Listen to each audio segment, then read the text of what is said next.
Assalamualaikum warahmatullahi wabarakatuh. Perkenalkan, nama saya Muhammad Jabar, NPM saya 2422007. Pertama-tama, di sini saya akan menjelaskan materi tentang perbedaan ilmu sosial dan ilmu alam, yaitu apa sih ilmu sosial itu? Ilmu sosial dan ilmu alam merupakan dua bidang ilmu yang berbeda dalam hal objek kajian, metode penelitian, dan tujuan, akan tetapi keduanya saling berhubungan dan dapat saling melengkapi.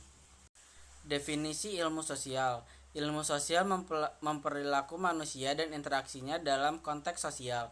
Fokusnya adalah pada memahami pola perilaku, sistem sosial, dan budaya. Definisi ilmu sosial itu terbagi menjadi 4, yaitu ada antropologi, psikologi, sosiologi, dan ekonomi. Antropologi adalah mempelajari budaya tradisi masyarakat. Psikologi mempelajari proses mental dan perilaku manusia. Sosiologi mempelajari struktur sosial, interaksi sosial, dan perubahan sosial. Ekonomi mempelajari bagaimana manusia membuat keputusan dan kondisi sumber daya yang terbatas. Selanjutnya ada definisi ilmu alam. Apa sih ilmu alam itu? Ilmu alam itu mempelajari fenomena alam dan hukum-hukum yang mengatur alam semesta. Fokusnya adalah pada memahami struktur, fungsi, dan interaksi alam semesta. Ada 4, yaitu ada biologi, kimia, fisika, dan astronomi. Biologi mempelajari kehidupan dan organisme hidup. Kimia mempelajari zat dan perubahannya. Fisika mempelajari materi, energi, dan interaksinya. Astronomi mempelajari benda langit dan alam semesta. Dan selanjutnya ada pembahasan tentang perbedaan metodologi penelitian.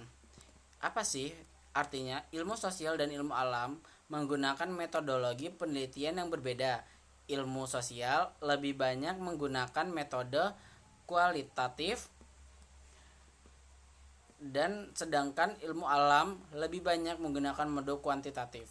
Ilmu sosial itu metode kualitatif seperti observasi, wawancara, dan studi kasus digunakan untuk memahami kompleksitas perilaku manusia.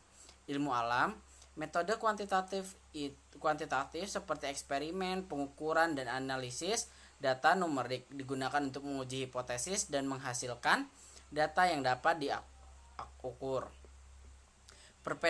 Perbedaan objek kajian. Menurut ilmu sosial mempelajari perilaku manusia, sistem sosial, sedangkan ilmu alam mempelajari fenomena alam dan hukum-hukum yang mengatur alam semesta. Ilmu sosial yaitu terdiri dari perilaku manusia, sistem sosial, budaya.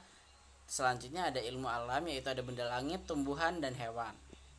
Selanjutnya, hubungan ilmu sosial dan ilmu alam.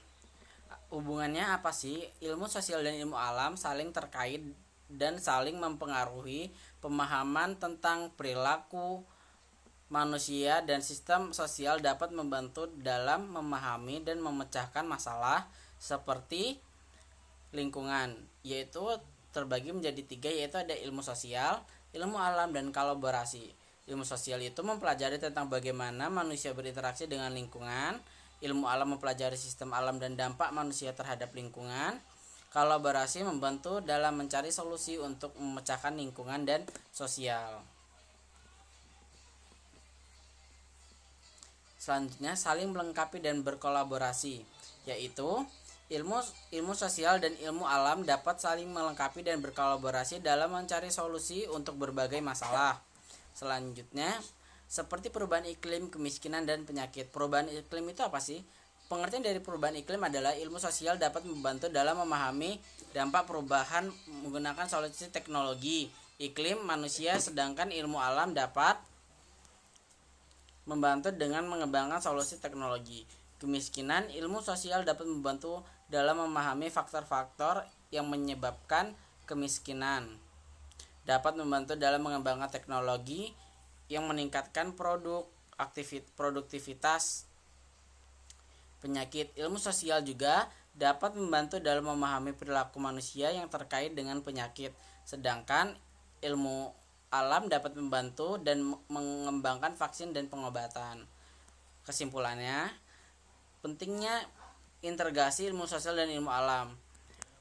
Integrasi ilmu sosial dan ilmu alam sangat penting untuk memahami kompleksitas dunia dan untuk menemukan solusi yang holistik untuk berbagai masalah yang terjadi di alam maupun sosial dihadapi manusia. Terima kasih, itu aja presentasi dari saya yang bisa saya sampaikan di kelompok saya, yaitu kelompok 2 yang beranggotakan saya sendiri, Muhammad Jabar. Terima kasih. Wassalamualaikum warahmatullahi wabarakatuh.